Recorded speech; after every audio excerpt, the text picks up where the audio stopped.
اس حملے کے بعد لیبنیز آرمی نے ایک گودام پر چھاپا مارا تھا جہاں سے راکٹ لانچرز اور تیار شدہ میزائلز ملے تھے۔ یہ ایشو کل جمعے کو پریزیڈنٹ جوزف آون کی صدارت میں ہونے والی سپریم ڈیفنس کونسل کی پہلی میٹنگ کا سب سے بڑا ایجنڈا ہوگا۔ کیا جوزف آون کی حکومت حزب اللہ کے بعد اب لبنان میں ایکٹیو جو بھی جتنا پارٹ بھی ایکٹیو ہے حماس کا، اس پر بھی کچھ سختی کرنے کی پلاننگ کر رہی ہے؟ اس پر بھی کوئی قدم سخت لینے والی ہے؟ دیکھنا ہوگا۔ اب بات یمن کی حوتھیز کی۔ یمن کا امریکہ اور اسرائیل پر ڈبل اٹیک ہوا ہے، یہ دعویٰ کیا گیا ہے اور کہا گیا ہے کہ ایئر کرافٹ کیریئر ونسن اور جافا ایشکلون کو نشانہ بنایا گیا ہے۔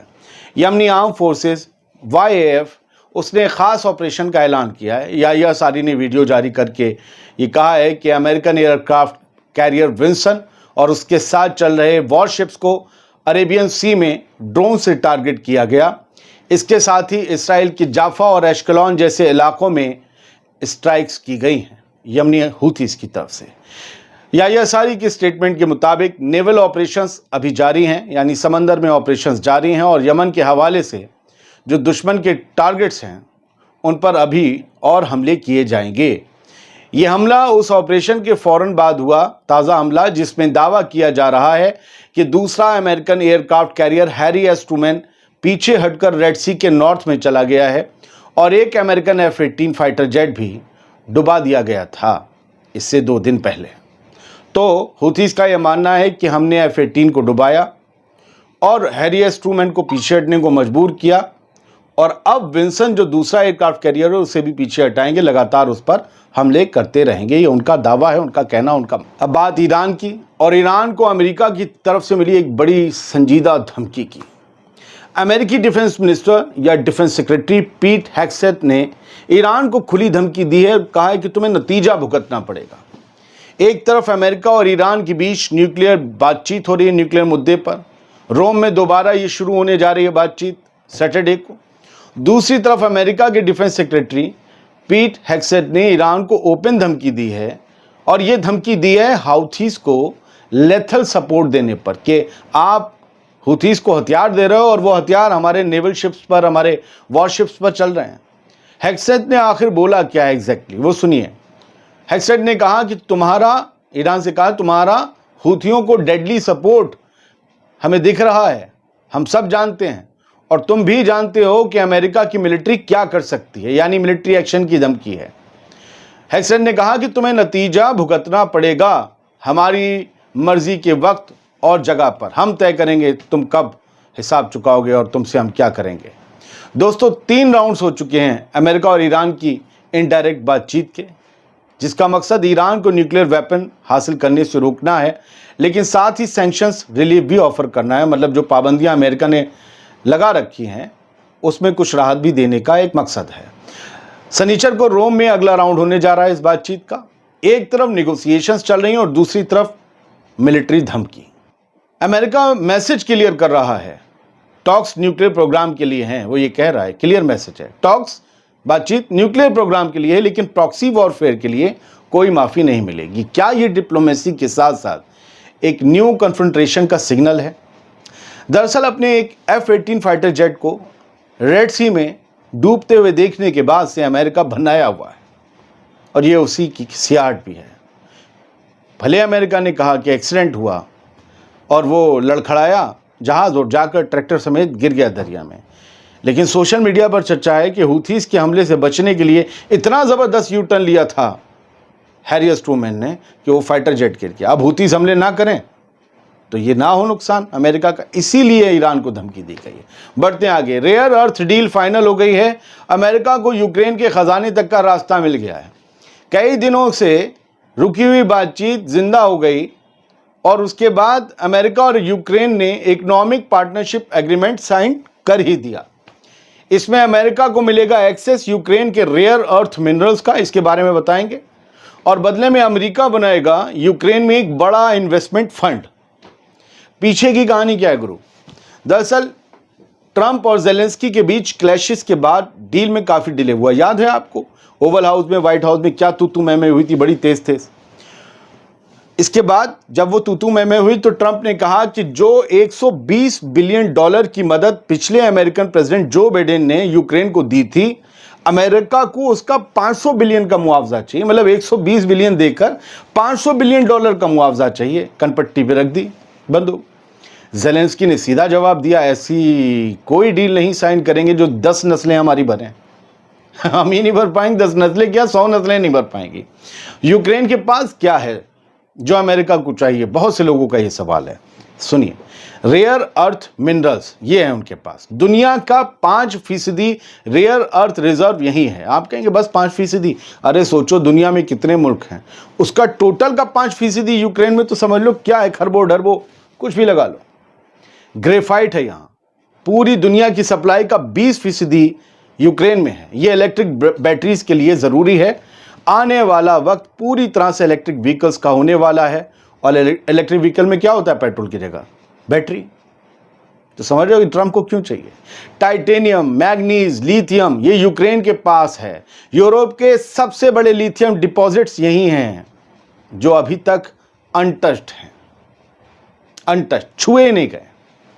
پرابلم یہ ہے کہ بہت سارے ریزروز رشین آکوپائیڈ ایریاز میں ہیں، جہاں رشیا کا قبضہ ہے، اور کام ابھی سٹارٹ نہیں ہوا ہے۔ رشیا کی فوج ان پر سے قبضہ چھوڑے گی تبھی کام شروع ہو پائے گا۔ کیا ٹرمپ اس ڈیل کے بعد پوتن کو منا پائیں گے کہ بھئی تم بھی پیچھے جاؤ، اور پوتن مان جائیں گے؟ اس ڈیل کا مطلب کیا ہے؟ امریکہ یوکرین میں $300 ملین تک کا انویسٹمنٹ کرے گا، اور نوو پولٹاوسک ڈپازٹ ڈیولپ کرنے کے لیے یہ انویسٹمنٹ کیا جائے گا۔ یوکرین کی ڈیمانڈ کیا ہے؟ سیکیورٹی گارنٹیز بھی ملیں، ایسا نہ ہو کہ بس تم ہمارا وہ قرض معاف کرو اور ہم سے مال لے لو، ہمیں سیکیورٹی کی گارنٹیز بھی ملیں، یوکرین کہہ رہا ہے، ورنہ رشیا پھر سے اٹیک کرے گا۔ لب و لباب یہ ہے دوستو کہ یہ ڈیل دکھاتی ہے کہ امریکہ اب اکنامک سپورٹ اور ریسورس کنٹرول کے ذریعے یوکرین کے ساتھ کھڑا رہنا چاہتا ہے، لیکن ڈائریکٹ ملٹری ایڈ کا پریشر کم کر رہا ہے، ملٹری مدد کم کر رہا ہے۔ آپ کو کیا لگتا ہے یہ نئی اسٹریٹجی کیا رشیا کو روک پائے گی؟ بتائیے گا۔ بہت بہت شکریہ۔ اس شو کو اگر آپ نے آخر تک دیکھا ہو تو میں آپ سے جاننا چاہتا ہوں کہ آپ نے ہمارے فیس بک پیج آزاد بول انڈیا کو جا کر فالو کیا اور لوگوں کے ساتھ شیئر کیا؟ نہیں کیا تو کریے، اس ویڈیو میں نہیں تو پچھلے ہر ویڈیو میں آپ کو پہلے کمنٹ میں مل جائے گا۔ بہت بہت شکریہ، سلامت رہیے، خوش رہیے۔